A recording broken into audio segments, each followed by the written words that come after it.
What separates my content from everybody else is that discovery portion, that first impressions, that unboxing, that unwrapping of a gift, that surprise element. That's what I like about it. Even at points where I feel like the fragrance game is kind of super saturated and I'm done, I like the unboxing, the experiencing, that new toy effect that really drives me crazy. I think it's that innate Christmassy childhood thing that we all have in us, and especially the older that you get, you don't get that same nostalgia as a kid. It wasn't mom or dad, I didn't have a dad, running downstairs, I didn't have stairs, then the big huge Christmas tree that was all white and plastic, and unwrapping mad gifts. I did have those. We don't get that as adults anymore. So it's the first time experience and the whole discovery aspect. So what I'm gonna put you guys on today is 5 fragrance brands that I've discovered this year that have really caught me off guard and really enjoyed the majority of the fragrances that I've smelled from them. Am I saying the entire house is dope? No, but it's an amazing first impressions that they've left, and it could be something that you experience also. Let's roll my music so I can put you onto 5 fragrance brands that I discovered and I really like in 2023. Welcome to the YouTube channel that will make you laugh more than a gaggle of unicorns mating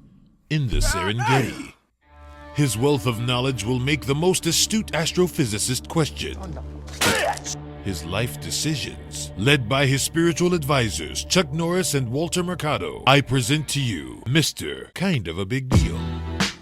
Kind of a big deal. Blessed morning, my beautiful peoples. You know who it is. It's your boy, C to the U to the B to the A. So the first brand that I'm gonna mention, I didn't discover in 2023 per se, but I got to experience in 2023 because the generosity of the brand owner and perfumer, which was Terrence Hughes, and the Terrence Hughes entire lineup. I got a majority of the fragrances. He was cool enough to send them over to me. We had conversations back and forth. And what ended up happening is, regardless of them being sent to me or not, there's a lot of fragrances that are really fly in that lineup. And it was dope to see that I wasn't the only one who really enjoyed the fragrances, like Ja, Big Head Wizzy, a couple of people that I put onto the fragrances. They were like, yo, this dude can really put together a fire fragrance. Now, what I find funny in the peanut gallery is people are like, well, you got free fragrances, so you gotta say this shit is dope. What people seem to forget is that the majority, I'm not gonna say all, but the perfumers, brands, and companies, they want eyes. They know fragrance is mad subjective. How many times have I done videos with Ja or anybody else? I'm like, yo, this shit is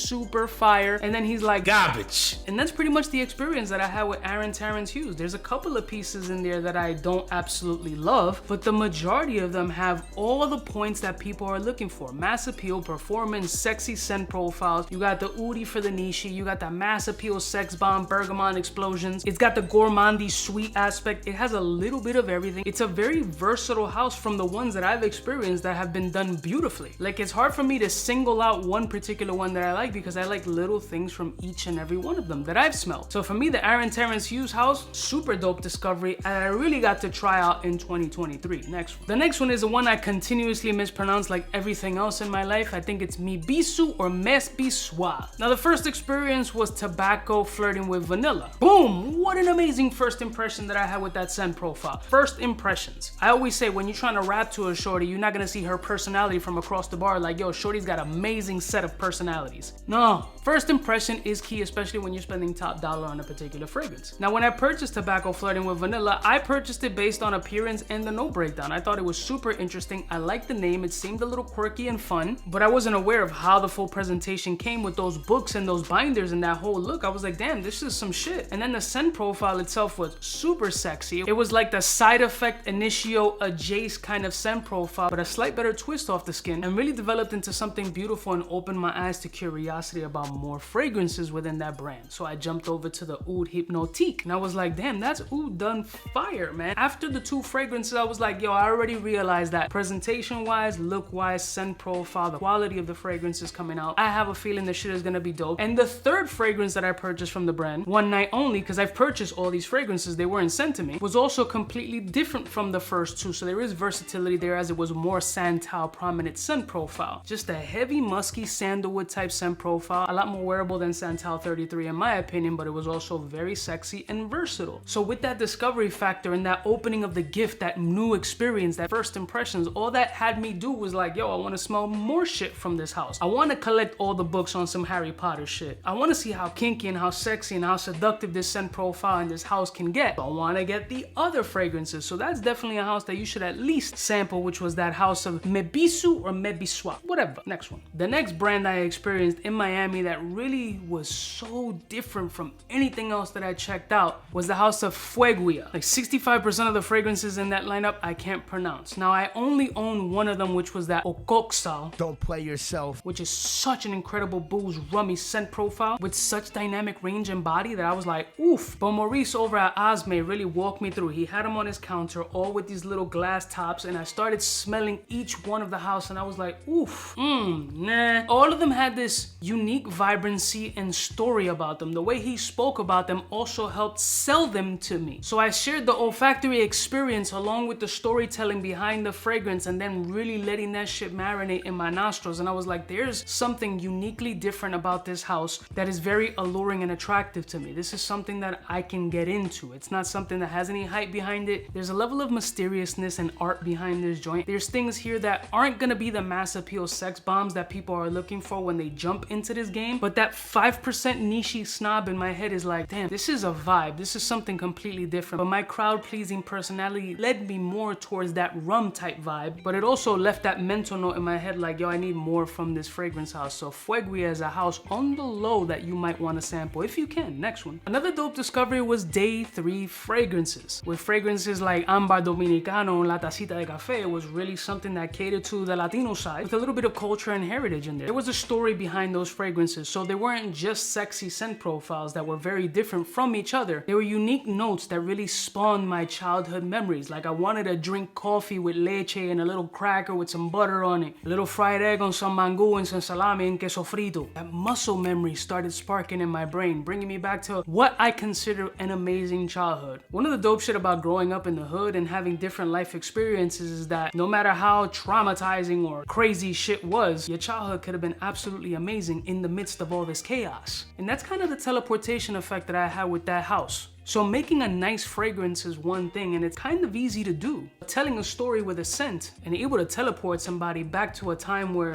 shit was just better, that's an art. And so far, the 3 fragrances that I've tried from day 3 have established that. Next one. And finally, Primera perfumes. When it comes to these Orientals and this Middle Eastern type flow, you want some power bombs with that cumin, that allspice, the saffron, the ouds. You want to feel like you're straddling on a camel between the 2 humps and shit, and you dry humping that motherfucker while walking through, fully scarfed up, while your lungs fill up with sand. That's what I want from these fragrances. I want to live in Dubai and not pay taxes. I want to drive an exotic car and not smell hookah smoke in the middle of the highway while hearing Dominican dembow music blasting on a dude with his speakers on top of the car. I want to drive a quad on a sand dune and not worry about Miami PD chasing you down because you're not supposed to drive any motor vehicles on the beach when there's people around, pussies. With fragrances like Royal Vetiver and Smoky Jazz, bro, those are experiences, fam. This isn't something you can go to Neiman or Bergdorf and go and cop and smell. It has to be something that either you hear about because you're a fragrance fan and you read the forum, or you're in one of these Facebook groups, or you watch content creators like myself and we put you on to shit like that. So for something with that Middle Eastern vibe that has punchiness but still great wearability, Primera Parfums is definitely something you should try out. And these are 5 fragrances, and I'm sure there's more that I'm missing, but I wanted to put you on to 5 fragrances that told a story, I had a great experience with, and some houses that I think my fragrance fans would really enjoy. I love y'all mother suckers from the heart. Let me know 5 fragrance brands you discovered this year, and them shits was lit. I'll see y'all just next time. You know who it is, biggest in the game. Smooches.